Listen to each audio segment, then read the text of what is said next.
आणि आताची सगळ्यात मोठी बातमी ती म्हणजे मुंबई विद्यापीठाच्या बऱ्याच काळानंतर झालेल्या सिनेट निवडणुकीत युवा सेनेने 7 जागा जिंकलेल्या आहेत। खुल्या प्रवर्गातील 3 जागांवरही युवा सेनेचीच आघाडी आहे। सिनेट निवडणुकीत ठाकरेंच्या सेनेची ही मोठी मुसंडी मारली जाते। शीतल देवरुखकर, शेठ स्नेहा गवळी, मयूर पांचाळ विजयी झालेले आहेत। धनराज कोचाडे, शशिकांत झोरे ही विजयी झालेत। प्रदीप सावंत, मिलिंद साटम खुल्या प्रवर्गातून विजयी झाले। या निवडणुकीकडे एक प्रकारे मुंबई विद्यापीठाचा जो सगळं प्रभाव क्षेत्र आहे त्यातील राजकीय चुणूक दाखवणारी निवडणूक मानली जाते आणि खास करून राज्य सरकारनं अचानक ही निवडणूक रोखण्याचा निर्णय घेतला होता, त्यामुळे ती चुरशीची झाली होती। युवा सेना याबद्दल कोर्टातही गेली होती। चेतन सावंत आपले प्रतिनिधी आपल्या सोबत आहेत। चेतन, या निकालाबद्दल आणि या निकालाच्या अर्थाबद्दल दोन्हीबद्दल काय अपडेट्स? प्रसन्न सर, आपण पाहिलं असेल ही निवडणूक बहुचर्चित निवडणूक म्हणून याच्याकडे पाहिलं गेलं। 2 वर्ष या सिनेट निवडणुकीला घेण्यासाठी सरकारला लागली, त्यात देखील शासन शेवटपर्यंत ही निवडणूक पुढे कशी जाईल यासाठी प्रयत्न करतानाचं चित्र आणि आरोप युवा सेना प्रमुख आदित्य ठाकरे यांनी केलेले आपण पाहिले।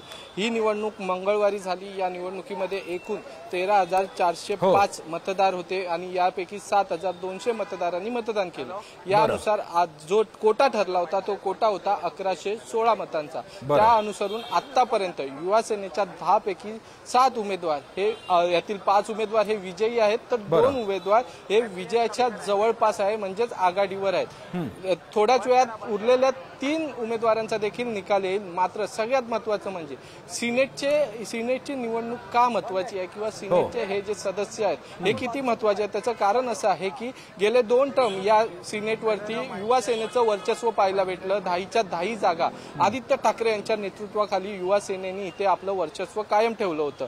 यावेळी ही निवडणूक खरं तर 2 वर्षानंतर होते, म्हणजे जो सिनेट सदस्यांचा कार्यकाळ आहे तो इथून पुढे फक्त 2 वर्षासाठीच असेल। म्हणजे कमीत कमी कार्यकाळ हे जे 10 सदस्य किंवा जेवढे सदस्य युवा सेनेचे किंवा कोणत्याही पक्षाचे निवडून येतील त्यांना भेटणार आहेत। त्यामुळे ते आपली छाप कशी पाडतायत, आपली कामं कशी करतायत हे पाहणं महत्त्वाचं आहे। त्याचबरोबर सिनेट सदस्य हे कुलगुरू असतील किंवा मॅनेजमेंट असतील याच्यामधील दुवा मानला जातो। जे काही विद्यार्थ्यांच्या समस्या असतील किंवा विद्यार्थ्यांचे प्रश्न असतील, प्रलंबित सगळे प्रश्न असतील, या संबंधित संपूर्ण मॅनेजमेंट असेल किंवा कुलगुरू असतील यांच्याशी थेट समन्वयक साधतात ते म्हणजे सिनेट सदस्य असतात। आणि अशा सिनेटवर मुंबई विद्यापीठाच्या सिनेटवर गेले 2 काळ हे युवा सेनेचं वर्चस्व आपल्याला पाहायला मिळालं आणि आता देखील युवा सेना आपलं वर्चस्व टिकवताना पाहायला मिळत आहे। आतापर्यंत 7 जागांवर आघाडीवर असल्याचं चित्र पाहायला मिळतं।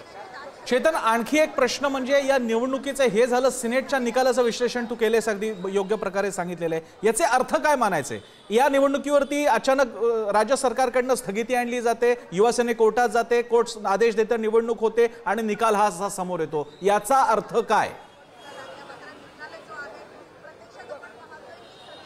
ह्याच्यात अजून एक गोष्ट मी ऍड करतो। युवा सेनेतील जो आरोप केला होता त्यात असं म्हटलं होतं 28,000ची सदस्य नोंदणी आहे, त्यापैकी 28,000च्या सदस्य नोंदणीमधून फक्त 13,405च मतदार व्हॅलिड ठरले, म्हणजे 13,405च मतदान करू शकतात असं। चेतन, तुला फक्त अडवून एक रिक्वेस्ट, चेतन, तुझं विश्लेषण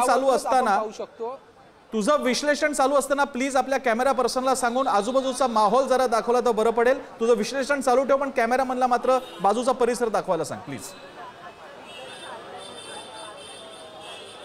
मी कॅमेरामॅनला विनंती करतो तो दाखल इथे युवा सैनिकांची आपल्याला गर्दी पाहायला मिळते आहे।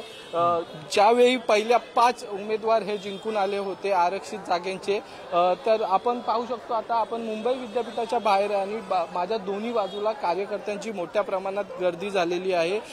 युवा सेना सचिव असतील, शिवसेना सचिव वरुण सरदेसाई हे स्वतः सकाळपासून या मुंबई विद्यापीठात जिथे मतमोजणी सुरू आहे तिथे बसलेले आहेत।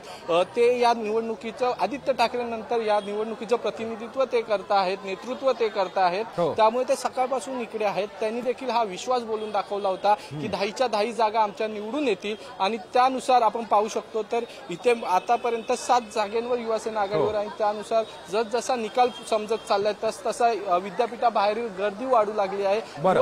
युवा सेने आपल्याला मोठ्या प्रमाणात इथे विद्यापीठाबाहेर। चेतन, अर्थातच ही निवडणूक ही जरी थेट याची आपण विधानसभेशी तुलना करू शकतो शकत नसलो तरी एक वातावरण काय आहे त्याची लिटमस टेस्ट आणि शिवसेना युवा सेनेला मिळणारा एक पुन्हा मिळालेला प्रतिसाद तरुणाईचा याच्या दृष्टीने एक महत्त्वाचं इंडिकेटर नक्कीच आहे. धन्यवाद चेतन तुम्ही दिलेल्या माहितीबद्दल. दरम्यान आपण बघूयात या सिनेट निवडणुकीत विजयी उमेदवारांच्या प्रतिक्रिया.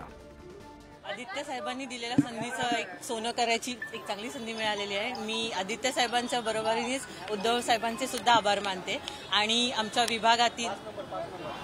विभागाचे सर्व विभाग प्रमुख कार्यकर्ते आणि सर्व पदाधिकारी यांच्या सर्वांचे मी मनापासून आभार मानते. तर सध्या तरी 5 डिक्लेअर झाल्यात आणि पुढच्या 5 सुद्धा आमच्याच डिक्लेअर होतील हा विश्वास नक्कीच आहे.